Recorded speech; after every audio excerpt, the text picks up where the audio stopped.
Have your seat. So introduce yourself. Hi sir, I'm Blessan. I'm from Tamil Nadu. I did my education after engineering in law from IIT Kanpur and masters in NLS. Masters in law only. Yes sir. Okay. So I have written my specialist officer law examinations. Okay. You are from Tamil Nadu. Which place? Rajapalayam sir, it's near Rajapalayam. Madurai. Okay. So you are preparing for joining law side only in the banking system, or Yes sir, in the banking legal system only? Legal System only. So what are your strengths and weaknesses? My strengths, I would say, like attention to details and working as a team. That is my strength. But weakness, sometimes I try and be more perfect, which might drag the work. Those are the things that I can attribute to. What are the main legal consequences we are coming across in banking? In terms of Check. there are check dishonor cases and recovery aspects, and then sometimes title deed mismatch, those things. But most probably it will be recovery these days. Vast majority of litigations are on that aspect only. Okay, you tell me about this check bouncing cases and what are the legal applications? What is the legal in banking regulation act and in your law? Yes, sir. It's actually a quasi criminal procedure under Negotiable Instruments Act. They have specifically given sections 138 to 140. 142. 142 is for companies, 138 is for individuals, and 138 to 150, those are the things. So basically, it is done as a summary procedure, and we have to submit it to the court, and the court handles everything in a summary things, and usually the presumption is in favor of the bank, and that if we present the check, and if someone says that if it is not for the things, the main substantive aspects are whether the check is presented for an existing debt or not. So those are the things that we need to ensure. There also, what is the main customer's responsibility, even if it is check bouncing cases? We need to give notices if the check is returned, saying there's insufficient funds. No, what is the responsibility of the customer? They should have sufficient funds. They should not just give checks without having sufficient funds. For example, if a bank bounces the check in spite of having the balance in the account, what is the course of action? Then it will not come under check dishonor case. There is a different reasons. Do you think banks are getting resolved any cases to check this section 138? It's very rare. How many? What is the percentage of success cases? I don't have exact Figures, okay, approximately. Because as per our practice, as practical bankers, that section it is not serving its purpose. Yes, sir. What Because do you say? absolutely, because once it goes to some warrant stage or something, no one will appear, and even then they Summons have. are not service. Yeah, and police, we have to back up with the police. Yes. Police will not voluntarily they get bribed and they will not serve the summons. They will not serve the summons. Even then, And cases are dragged for years. Though Supreme Court says they should be finalized within a time span of 90 days or something like that, no case is getting resolved. yes, sir. What they do is they file a check bounce case, then they file a under CRPC 482, they file a case in High Court. Then the High Court takes its own time to determine, and then they come back here. So yes, I feel that there must be a revision in that section. Even arrest warrants are not serviced. That's what I said. The warrant is not honored. No one will honor the warrant. They will not be in that particular Whether address. there is any punishable clauses for the police department if they are not going to service the warrants? That I will have to check, because maybe we can write it to the higher officials or the court. Contempt of the court can rise. But still, it is their own will and wish. Police are not doing this. It is stuck in the warrant stage. I have seen that many times. It is stuck in the warrant stage, and that is the biggest problem here. And even if you find some attachable assets, the courts are not inclined to attach Yes, sir. in such cases. Yeah, and it is also a compoundable offense, so that can also drag on its own thing. What changes do you think that banks should do in order to be better prepared for from a legal standpoint? What changes to their procedure, banking procedures, do you think banks should do in order to be better prepared from a legal point of view? To prevent this check. Not just check, in general, in legal cases. Generally, like I said, like proper due diligence from the beginning, whichever is the transaction. Like, Do you think this digital technology can help in this being prepared for legal procedures? Yes, it can. Can you give some examples? Like specifically, if I say like if you wanted to say, for instance, loan. If we are giving loan based on some tenders or frauds or all those things, it might run into lots of pages. You can get all this information in matter of time, so it will help to scrutinize those documents and things like that. Tell me main sections of CRPC. Now that is changed. No, that's what. Next question is that. Yeah. What in terms of bank, the one section that I have seen is 482, where there is an inherent power of the High Court to take any decisions. So this is the one thing that is usually it is abused. Now, what are the changes in from CRPC to Bharatiya Criminal Nyaya Samhita. Yeah. Nyaya Samhita? What they have That is the biggest change that is tough for me. Only sections are changed. They have changed the structure, but I think they have changed a certain time limit, like within which the police custody and judicial custody, those things they have extended. I think before this, I think police can only ask for a police custody once, but now I think they can do it in a different set of period. So that has changed, and the concept of zero FIR has brought up. Yeah, this is what I can remember. But yeah, some 25% of changes there. Others rest has been preserved as what was in the CRPC.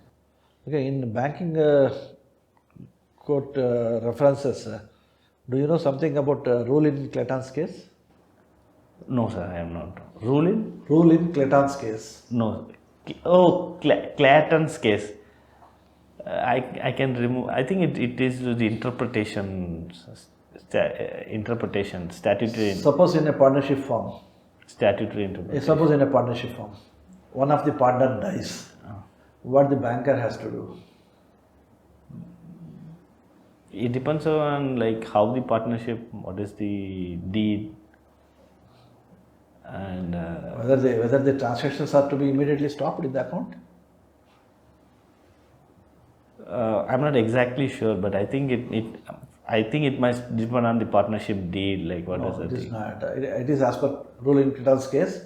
Immediately the transactions are to be stopped and new account has to be opened by the remaining partners. Okay. Otherwise, the rule in Clayton's case comes from, because what happens tomorrow, legal heirs of the deceased person are not responsible for the transactions done after the death of the partner.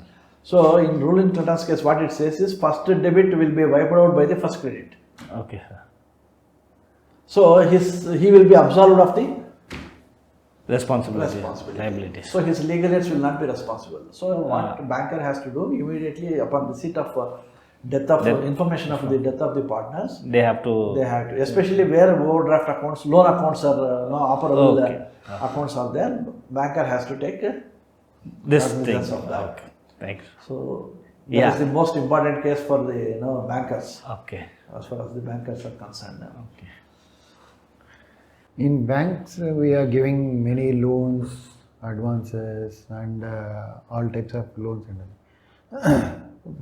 customer and bank has to undergo many agreements, documents, and all those things. Do you think that all the documents should be cleared by the law department?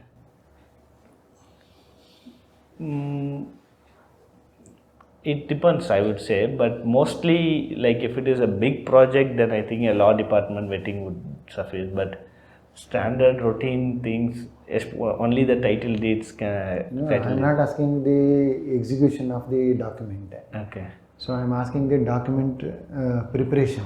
First, we will prepare one document agreement. Yeah, agreement. That agreement, whether all the terms and conditions are there or not, whether it will be applicable to the customer or bank, whether in the initial stage, whether it should be referred to the law department or not. I would say if it is a very standard format, standard loans, then If I want to change the standard format. Yeah, then definitely yes. Okay. Then definitely the draft agreement should be discussed with the law department. They should have their own suggestions for any clauses that is detrimental to the interest of the bank. Then they should look into it. For any changes in the document or for any introduction of a new document, law department should intervene in all the cases. Yes, sir. If there is changes, then definitely law department has to do. And you tell me about the BG, bank guarantees. Yes, there are various kinds of bank guarantees. Usually, this is like we can give performance guarantees, advanced performance guarantees. Bank guarantees is a kind of a guarantee that is given. It's a form of guarantee. Okay, he is asking about how many types of guarantees are there. So you said one. Okay. Performance guarantee, you said. Advanced performance guarantee. That is one of the advanced performance guarantees. Okay. Okay. I have Retention money, everything will come under that performance guarantees only. Okay. Anything other than that, there are financial guarantees. Okay. Where no performance is, it is not linked to any performance. Okay. It is just pure financial. Okay. Once you invoke, banker has to pay. Okay. Okay. Once there is a breach of contract between the financial terms, banker has to pay. Honor that. Okay. So that is financial guarantee. Financial and performance. Okay. There are some two types of guarantees. Letters, LCs. That is letter of credit. That is not coming under bank guarantees. But that is also equivalent to one type of guarantee only. There also again performance is linked to financial. Only financial terms are linked to. They are mostly performance linked. Okay. So if you honor these terms and conditions, I will pay you. Pay. Yes. So even any one breach of those terms and conditions is there, the letter of credit opener, that who is going to issue that letter of credit, he will be absolved of the liability. Okay. What is mudra loans? You may not be aware. Financial inclusion or general banking terms. I think it has to do with some. I think it is Loans. Loans. Okay. Yeah, I'm not. So whether there is any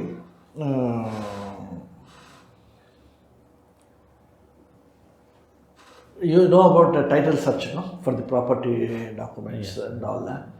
If there is any flaw in the title search, Yes. whether those advocates which are under the panel of the banker, they have got any responsibility? Whether we can legally do anything to them? Yeah, if they have done a very No, unintentional, maybe unintentional, intentional or unintentional. If you have If it done is- fraud, if it- okay, you can. write to the Yeah. BCA and ask for disciplinary action. If it is unintentional, then we will have to give them some negative reviews in their regular periodic review. We can debar them from manner. Yeah, But whether law provides any punishment for them? I don't think so. We can go for punishment if it is unintentional, because there is no mens rea and there is no intention on his part. So we cannot go criminally. But because it's a contract between the advocate and things. But he will always say that it is unintentional only. The advocate.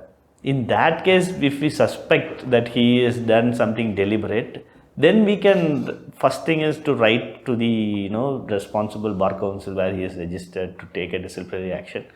Let them wait for them. Because definitely when as a bank, when we initiate a disciplinary action, that will be taken as a very serious thing. Other than that, if he has done that, then we can go for breach of trust under criminal laws. There are sufficient laws are there. Okay, have you read the Negotiable Instruments Act in your law, either in... Yeah, I have read to some, not well, but It was one of the subjects? Yeah, Negotiable Instruments Act is one of the subjects, but it is not widely discussed much. But it is one of the subjects. Some cases, if you join the bank, there may be some cases referred to you, under NI Act also. Yeah, but mostly NI Act is reserved for 138. It may not be true. Okay. Because like when I read NI Act, I only remember section 138 to 140 and some certain aspects like Section holder. 9 and 10 you have heard of? Like I think it has to deal with holder and holder in due course. Payment in due course. Payment in due course. Holder in due course and payment in due course.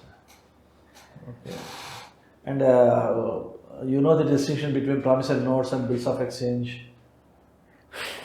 I know that those two are different, but exactly I am not able to recall. Okay. They are under 4.5, section 4.5. Yeah, 4.5. Exactly I am not able to get that point, but once if I can revise, then I can get to it. Okay. Do you know about SRPC Act and how do you think it has improved? It has improved, yeah, like a lot of banks have substantially recovered using SRPC Act. Because if you go by the traditional route, it is going to take a lot of time. So it has brought the time in which the bank can bring about the recovery. Anything you know about insolvency? Banks have whether IBC. What is that IBC? Insolvency and Bankruptcy Code. Okay. Whether bankers are able to recover any of their dues under that? Yeah, there are success cases. At the same time, there are they will not be able to get as much as they expected. There are very paltry amount, because usually insolvency deals with a lot of big companies and there will be consortium funding. Lots of banks will be there. So since there's a lot of claims, but generally insolvency has been, to my thing, I think it's a success. So what is haircut in that IBC?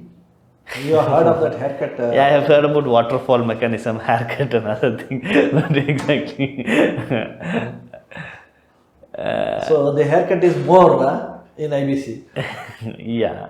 When the liability is not too much, after haircut you are getting Yeah, I agree. That is the haircut. Yeah, very. If suppose 100 crores of liability is there, you are getting 5 crores or 10 crores. Yes. So that difference is the haircut. Yeah, that is high. I agree with that.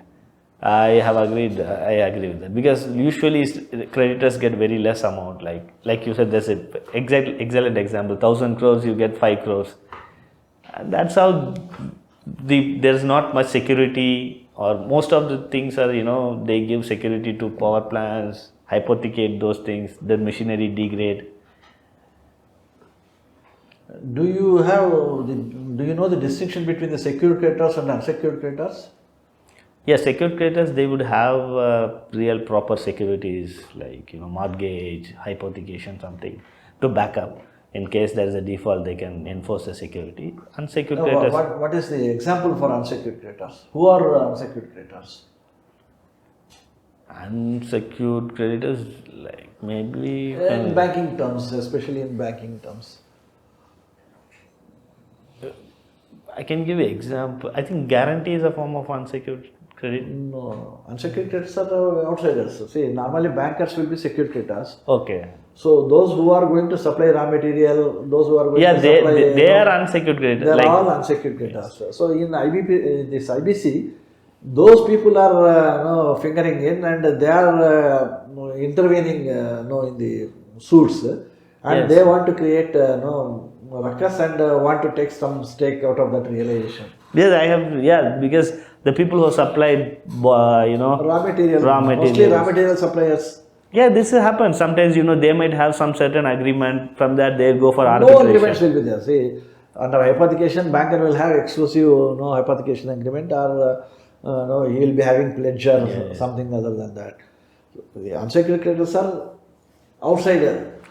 Yeah, they will be outsiders, but they will say they'll come up with their own things, and sometimes what they do, they will delay the things. Yes, they will delay the things, because usually what happens is they'll admit the insolvency, then they will come up and say something, then NCLAT will say something, they might have some separate arbitration, then it will end up in Supreme Court. Usually, I have seen that. So NCLT, you know anything about? Yeah, NCLT is the forum where you have to go for this insolvencies. This IBC has to go through that? Yeah, NCLTs and NCLAT. And it has other things also. Competition Acts also goes to NCLT and companies matters. Okay. Tell me about, you have discussed the NCLT and all those things, that's a big thing. Tell me small thing, DRT. Yeah, DRT, that's Recovery Tribunal. They have their own act and they have second schedule, income second schedule. So we file a section 19 application and then they give a recovery certificate. We'll have to go to the recovery officer and enforce the recovery certificate. And they are largely functioning, and DRT is the courts where personal insolvency is involved. You have to go to the DRT, which is still not yet notified. And now the one thing is it is coming under Ministry of Finance, and they are doing a little bit good job, but I see mostly banks favor SARFAESI over DRT, and I'm not sure because that's the thing. Do you think invocation of personal guarantees are helping recovery? Yeah, sometimes it does help, but like I said, there will be haircut and other things. Yeah, people are contesting that also. No? Personal guarantees. The problem what I feel is these legal aspects are not well known in even in the DRTs or anything. The judges, that is the main reason. Judges are not able to understand, and even the Contract Act says that the liability of the guarantor is coterminous with the thing. I have seen people tell that he's just a guarantor. Why are you chasing him? You chase this chase this guy. But that is not true. Contract Act says that you can go against guarantor, and some without going against the main borrower. Why are you going against? And some PO has given some stay on those matters, and it is staying there. Only thing is, what I see is Supreme Court is supporting bankers. Like, no, they are very strict. They say that yes, SARFAESI is there. You have to ensure that speedy recovery. But like I said, not many, and even this IBC, it has come into 2016, and there's more overlap with SARFAESI, IBC and DRT. Yes. And most people does not know how to deal with these things. Lack of knowledge, lack of I have seen that, and even there are not specialized dedicated advocates for this DRTs. Good lawyers there in High Court, they don't practice much in DRT, and one of the drawback with DRT is DRT does not have a proper rules for enforcement. As employed by the bank, whether you can go and stand in the bottom of this thing, courts? No, I cannot go into the courts, but I can only go and nudge my advocates. That's all. That's all. He is not in a position to... Sometimes they dictate us. Sometimes that is the lacking.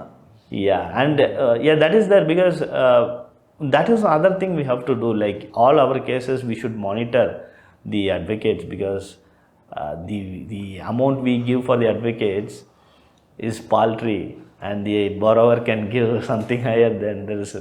You cannot hire per hour basis or. Yeah, but sometimes PO can ask our opinions, like law officer, legal officer. But unfortunately, this is something that we need to do. Anything, yes, sir? Thank you very much. Thank you. Thank you.